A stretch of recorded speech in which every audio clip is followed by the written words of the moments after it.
Bonjour chers frères et sœurs en Christ, je vous espère en forme là où vous êtes, parce que la grâce de Dieu est abondante dans votre vie. Moi je bénis le nom du Seigneur pour ce qu'il a fait dans ma vie, dans la vie de ma famille, dans la vie de ma communauté et dans la vie du corps de Christ en général.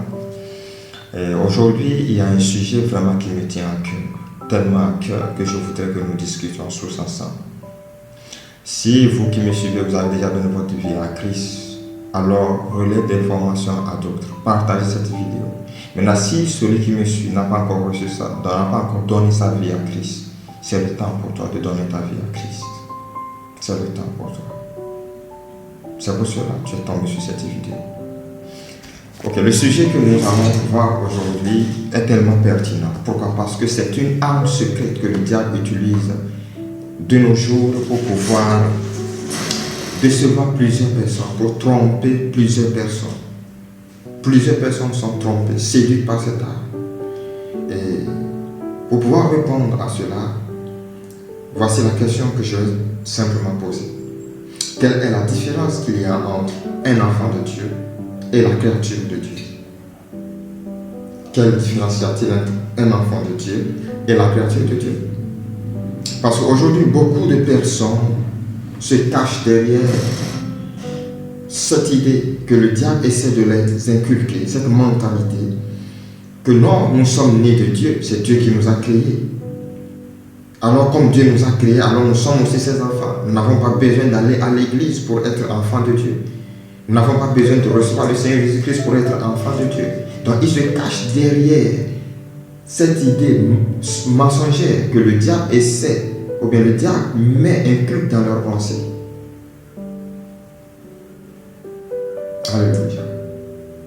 Alors, la parole de Dieu nous dit, dans Jean chapitre 3, le verset 16, Dieu a tant aimé le monde qu'il a donné son Fils unique, afin que quiconque croit en lui ne périsse point, mais qu'il ait la vie éternelle. Ce verset déjà devait interpeller beaucoup de personnes à comprendre que si, étant la créature de Dieu, Dieu t'a créé, si cela seul suffisait pour être en même temps son enfant, il n'allait pas chercher à sacrifier son Fils unique. Mais s'il l'a fait, alors cela a une signification que nous devons chercher. Allons-y dans Jean chapitre 1. Jean chapitre 1. Nous allons lire à partir du verset 1. Jean chapitre 1, à partir du verset 1, il dit: au commencement était la parole, et la parole était avec Dieu, et la parole était Dieu. Elle était au commencement avec Dieu. Toutes choses ont été faites par elle, et rien de ce qui a été fait n'a été fait sans elle. En elle était la vie, et la vie était la lumière des hommes. La lumière, lui, dans les ténèbres, et les ténèbres ne l'ont point reçue. Il y eut un homme envoyé de Dieu, son nom était Jean. Il vint pour servir de témoin, pour rendre témoignage à la lumière, afin que tous crussent par lui. Il n'était pas à la lumière, mais il parut pour rendre témoignage à la lumière. Qui est cette lumière dont Jean est venu pour rendre témoignage? Lorsque vous allez dans Luc chapitre 1, vous lisez toujours Luc chapitre 1, vous allez découvrir qui est vraiment cette lumière. Et je m'en vais d'abord vous dire que cette lumière, c'est le Seigneur Jésus-Christ. C'est le Seigneur Jésus-Christ. Nous continuons à dire: cette lumière était la véritable lumière qui, en venant dans le monde, éclaire tout homme. Elle était dans le monde et le monde a été fait par elle et le monde ne l'a point connue. Elle est venue chez les siens et les siens ne l'ont point reçue. Mais la partie qui m'intéresse et qui répond à notre question, c'est la partie du verset 12 au verset 13. Là, il dit: mais à tous ceux qui l'ont reçu, à ceux qui croient en son nom, elle a donné le pouvoir de devenir enfant de Dieu. Voyez, on va s'arrêter ici d'abord. Il dit: mais à tous ceux qui l'ont reçu. Il y a certains qui disent: non, mon père est pasteur, ma mère est pasteur, alors ça fait de moi leur enfant de Dieu. Je vous dis, c'est faux. Cela ne fait pas de toi enfant de Dieu. Tu as grandi et tu penses que non, cela fait de toi déjà enfant de Dieu. Non. Tu dois confesser Christ. Parce que pour devenir enfant de Dieu, c'est quelque chose de personnel. Ce n'est pas relatif, c'est personnel. Tu dois aussi passer par le même processus que tes parents ont passé pour devenir aujourd'hui enfant de Dieu. Tu dois aussi, comme le verset le dit, tu dois d'abord recevoir le Seigneur Jésus. Et tu dois croire en son nom. Là, tu serais déclaré enfant de Dieu. On ne naît pas de nos parents enfants de Dieu, mais on naît de Dieu enfant de Dieu. On devient enfant de Dieu en naissant de nouveau. La naissance biologique de nos parents ne nous donne pas le titre enfant de Dieu. Ne fait pas de nous enfants de Dieu, mais fait de nous la créature de Dieu. Maintenant, regardez ce qui distingue la naissance biologique que nos parents nous ont donnée et la naissance que Dieu nous a donnée. Au verset, on continue toujours le verset 12, il dit, elle a donné le pouvoir de devenir enfant de Dieu, lesquels sont nés. Les enfants de Dieu sont nés.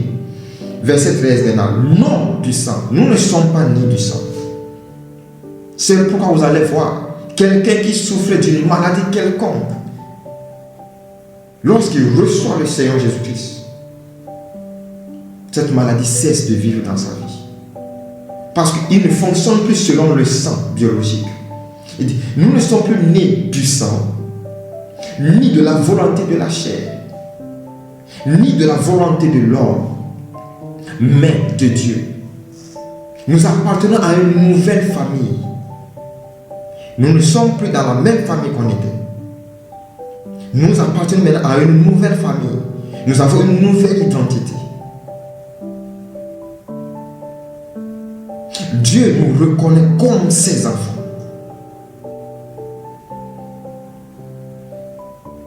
Donc, ne soyez pas trompés, ne soyez pas conduits en erreur par ce raisonnement que le diable essaie de vous retenir dedans, en vous disant non, vous êtes nés de Dieu parce que vous êtes la créature de Dieu, alors vous êtes enfant de Dieu, vous n'êtes pas encore enfant de Dieu. Voici, il dit, vous devez croire, vous devez le recevoir cette lumière. Qui est qui? Le Seigneur Jésus-Christ, comme je l'ai dit. Si vous allez dans Luc chapitre 1, vous allez découvrir que la lumière dont Jean est venu rendre témoignage, c'est le Seigneur Jésus-Christ. Alors, si vous recevez le Seigneur Jésus-Christ et vous croyez en son nom, alors il vous donne le pouvoir de devenir enfant de Dieu. Chers frères, chères sœurs, partagez ceci. Amenez, ouvrez les yeux de plusieurs personnes. Amenez les autres à comprendre que c'est vraiment important. Sinon, ils vont vivre toujours dans l'illusion pensant que leur raisonnement est correct. Leur raisonnement n'est pas correct. C'est vrai, Dieu a créé l'homme à son image, à sa ressemblance, mais l'homme a perdu ce pouvoir d'être vraiment en relation avec Dieu lorsqu'il a désobéi à Dieu. Il a permis à ce que le diable devienne son maître. Maintenant, pour rétablir l'ordre, Dieu était obligé de sacrifier son fils. Lorsque tu reçois son fils, tu acceptes ce sacrifice qui parle pour toi, alors tu deviens enfant de Dieu. Tu es né de nouveau. Merci beaucoup de m'avoir écouté. Merci d'avoir pris un peu de votre temps. Mais c'était important. Que le Seigneur nous bénisse et que sa grâce nous conduise à pouvoir mieux le connaître, mieux le découvrir et à pouvoir vivre sa volonté parfaite sur la terre, préparant les cœurs des autres à pouvoir le recevoir lorsqu'il serait de retour. Que Dieu nous bénisse. Amen.